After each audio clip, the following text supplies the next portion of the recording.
Good evening, friends. Welcome to our Maundy Thursday service. So wonderful to see so many of you in person tonight, and welcome to those of you who are joining us online as well. As we come into our service this evening, just a quick note about this evening's bulletins. We have several hymns throughout the service, and for some we stand and some we remain seated. Several of them we will sing only one or two verses, so please be sure to check your bulletin as we go through the service.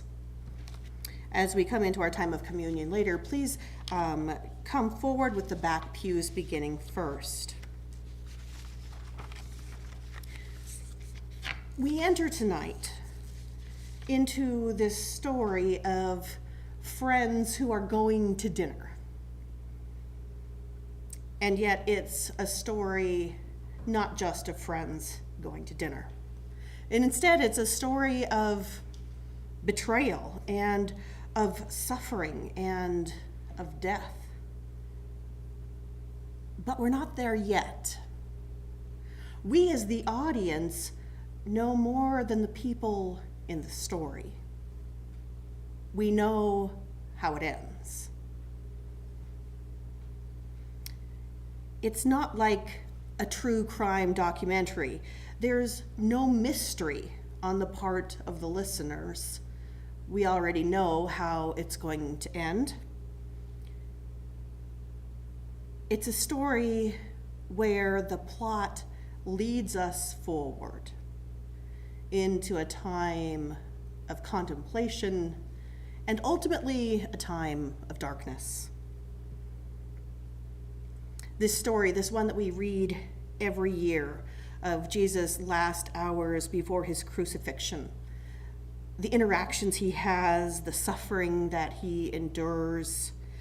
It's a painful story to read. It's one that touches on our own personal emotions as we understand the pain and sorrow that comes with death, and how we can just a little bit imagine the suffering on the cross. And as much as it is painful to sink into this moment, it is also so important as we remember what Christ has done on our behalf. We remember that Christ was born into this world for the salvation of the world, that he was born into this world for our salvation. So this evening, the Tenebrae service is also called the service of darkness. It dates back to the early years of the church and is considered the most solemn celebration of the church. Tenebrae in Latin means shadows. It depicts the approach of the crucifixion. And through the extinguishing of the candles throughout the service and the dimming of lights and the silent departure, we remember how we leave Jesus in the tomb. Friends, let us enter into this time of worship together.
Reading from the Gospel of John, the prologue.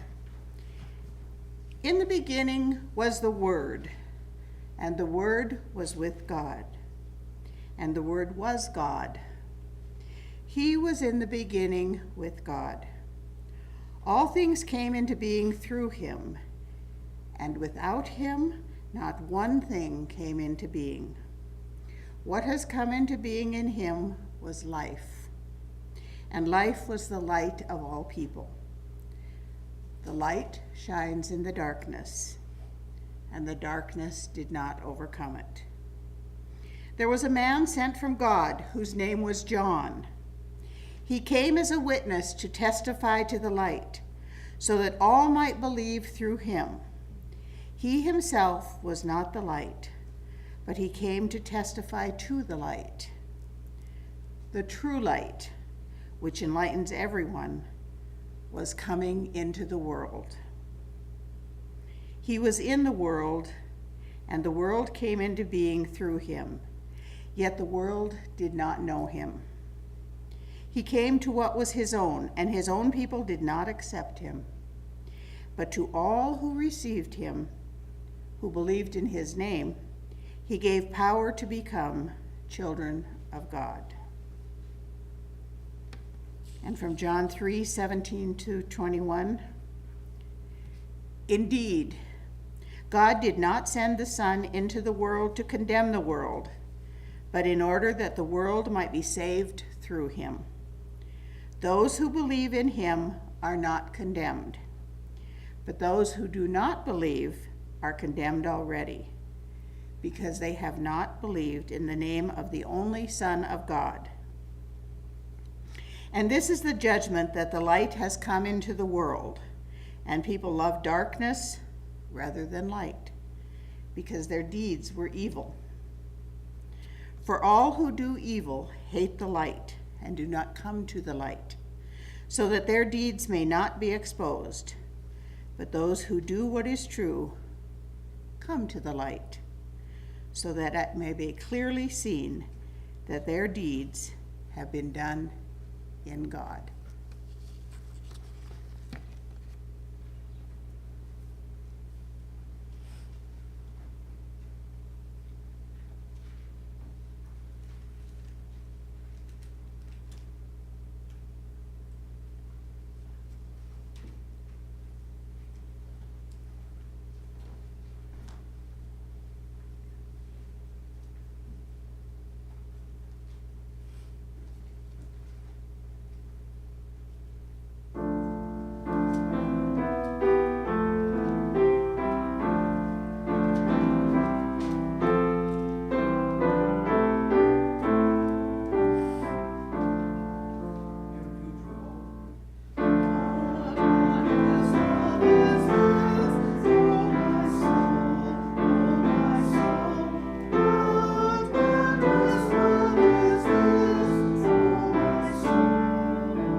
Reading to you now from Matthew 26, 17 through 25. On the first day of the unleavened bread, the disciples came to Jesus, saying, "Where do you want us to make the preparation for you to eat the Passover?" He said, "Go into the city to a certain man and say to him, 'The teacher says, my time is near. I will keep the Passover at your house with my disciples.'" So the disciples did as Jesus had directed them, and they prepared the Passover meal.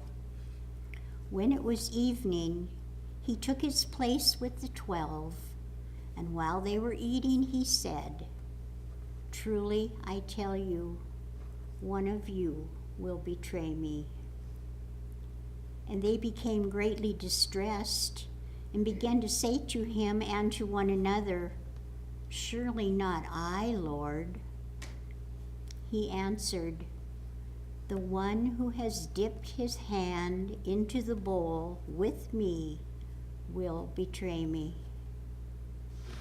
The Son of Man goes as it is written for him, but woe to the one by whom the Son of Man is betrayed. It would have been better for the one not to have been born." Judas, who betrayed him, said, "Surely not I, Rabbi." But he replied, "You have said so."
While they were eating, Jesus took a loaf of bread, and after blessing it, he broke it, gave it to the disciples, and said, "Take, eat, this is my body."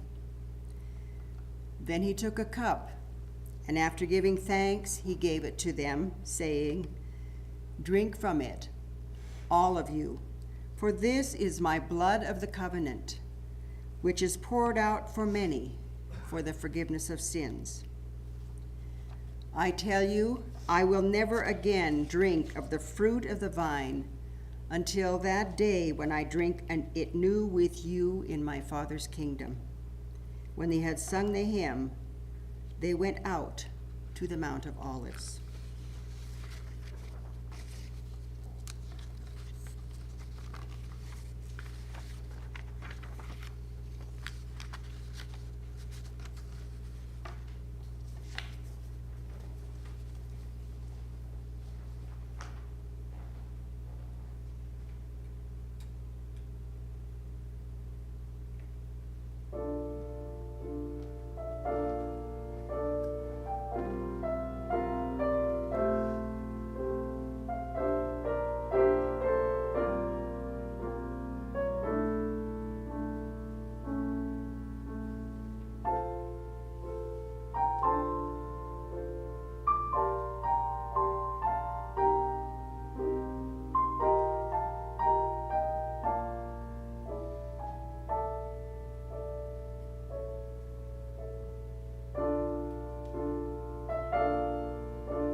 remember Palm Sunday?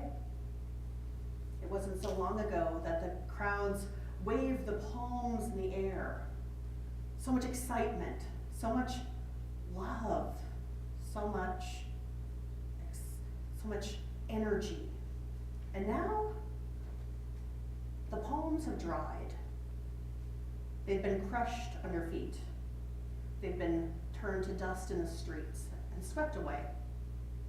And Jesus sits at table with his disciples on this Passover feast, the feast that's meant to celebrate the people of Israel fleeing from Egypt, finding their freedom.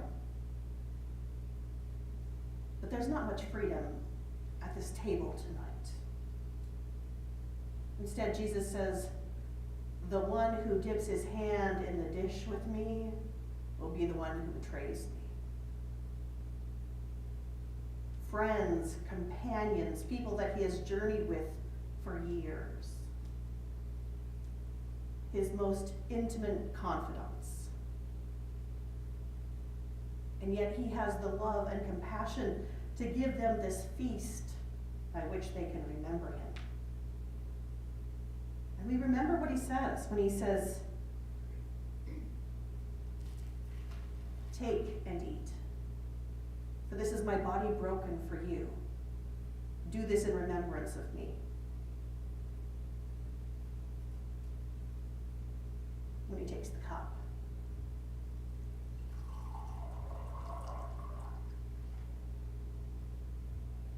And says, "This cup is the new covenant, sealed in my blood, shed for the forgiveness of sins." Friends, come, take and eat this feast which Christ has prepared for us this night.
Then Jesus went with them to a place called Gethsemane, and he said to his disciples, "Sit here while I go over there and pray."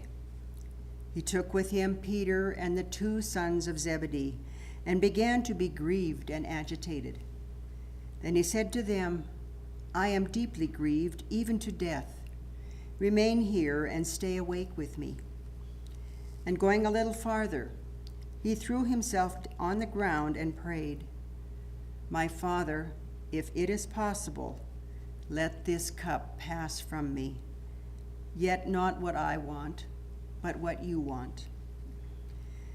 Then he came to the disciples and found them sleeping. And he said to Peter, "So could you not stay awake with me for 1 hour? Stay awake and pray that you may not come into the time of trial. The spirit indeed is willing, but the flesh is weak." Again he went away for the 2nd time and prayed, "My Father, if this cannot pass unless I drink it, your will be done." Again he came and found them sleeping, for their eyes were heavy. So leaving them again, he went away and prayed for the 3rd time, saying the same words. Then he came to the disciples and said to them, "Are you still sleeping and taking your rest? See, the hour is at hand, and the Son of Man is betrayed into the hands of sinners. Get up, let us be going. See, my betrayer is at hand."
Reading from Luke 22:47 through 53, the betrayal and arrest of Jesus.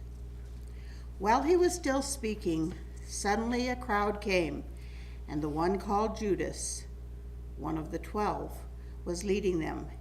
He approached Jesus to kiss him, but Jesus said to him, "Judas, is it with a kiss that you are betraying the Son of Man?" When those who were around him saw what was coming, they asked, "Lord, should we strike with the sword?" Then one of them struck the slave of the high priest and cut off his right ear. But Jesus said, "No more of this." And he touched his ear and healed him. Then Jesus said to the chief priests, the officers of the temple police, and the elders who had come for him, "Have you come out with swords and clubs as if I were a bandit? When I was with you day after day in the temple, you did not lay hands on me. But this is your hour and the power of darkness." And from Mark 15:1 through 15, Jesus appears before Pilate. As soon as it was morning, the chief priests held a consultation with the elders and scribes and the whole council.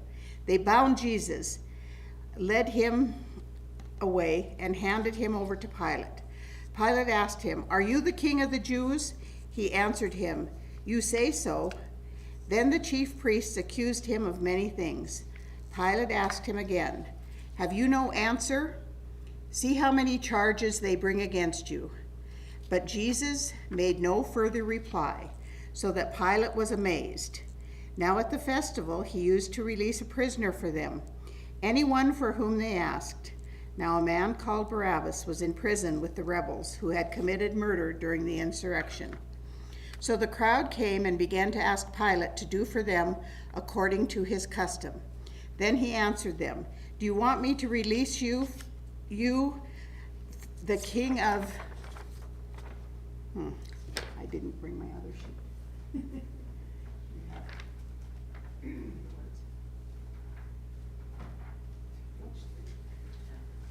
It's on the back. I'm sorry, I thought it was on the back of this sheet.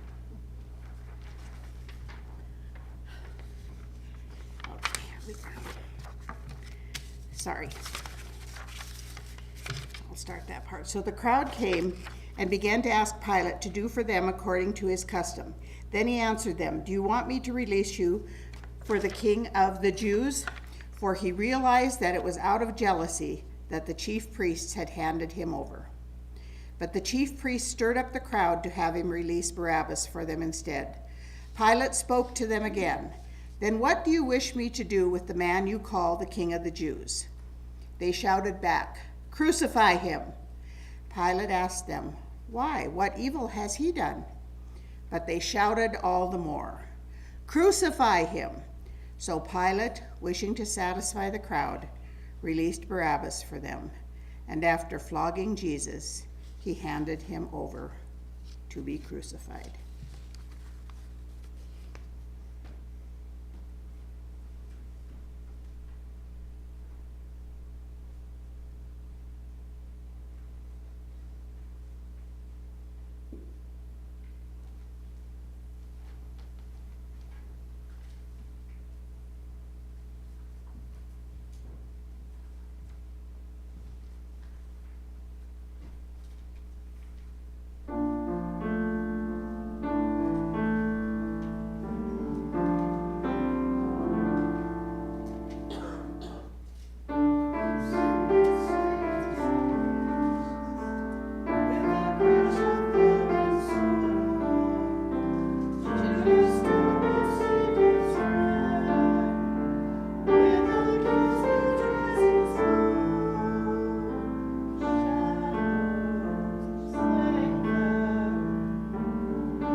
The hours at Calvary, from Matthew 27:45 through 50.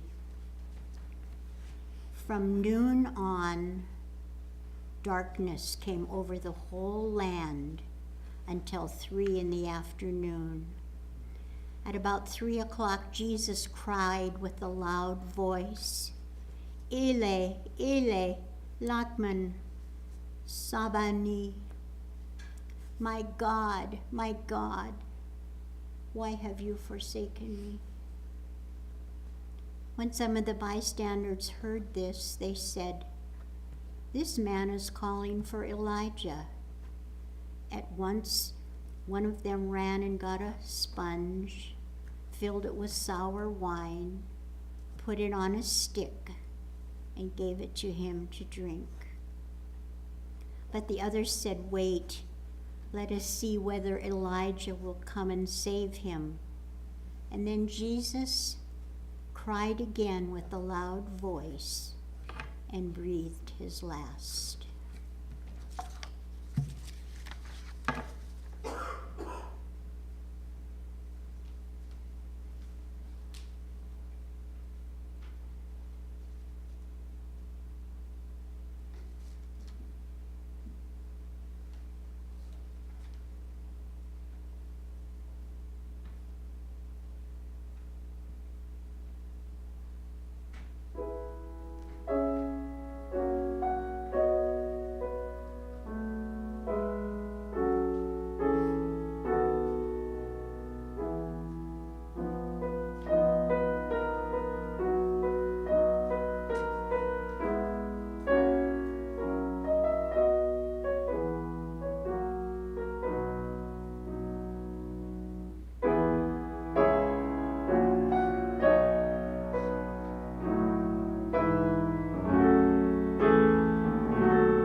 We now have a responsive reading of Psalm 22.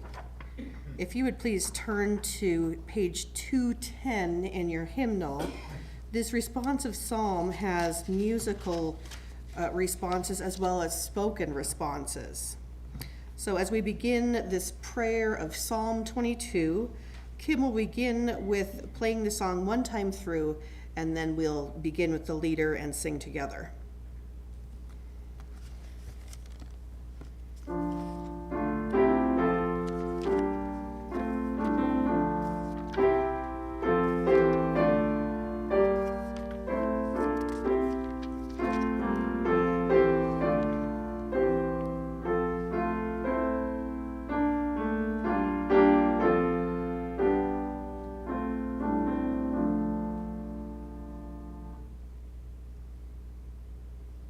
My God, oh, why have you forsaken me?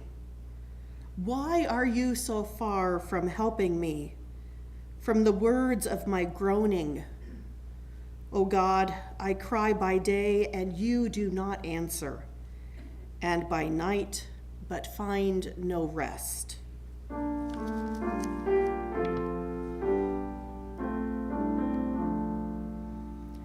Lord, why have you forsaken me? And why are you so far away from my complaint and my distress? Poured out before you night and day. Yet you are holy, enthroned on the praises of Israel. In you our ancestors trusted. They trusted, and you delivered them. To you they cried, and were saved. In you they trusted, and were not put to shame. You who fear the Lord, praise him. All you offspring of Jacob, glorify him. Stand in awe of him, all you offspring of Israel. For he did not despise or abhor the affliction of the afflicted. He did not hide his face from me, but heard when I cried to him.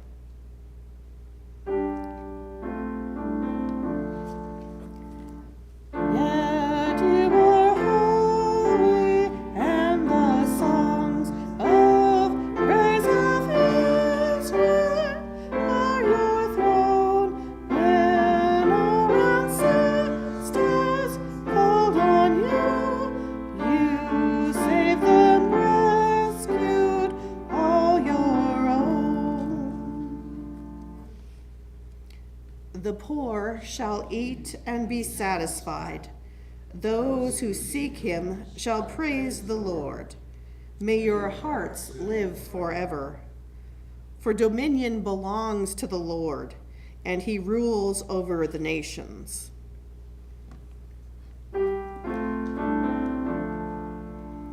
But I am mocked and put to scorn. All those who see me laugh and say, you trust in God, so let us see the help of God to whom you pray.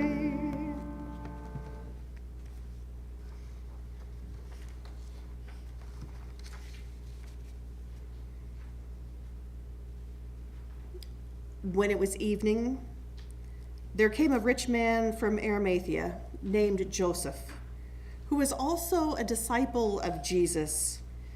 He went to Pilate and asked for the body of Jesus. Then Pilate ordered that it be given to him. So Joseph took the body and wrapped it in a clean linen cloth, and he laid it in his own new tomb, which he had hewn in the rock. Then he rolled a great stone to the door of the tomb and went away.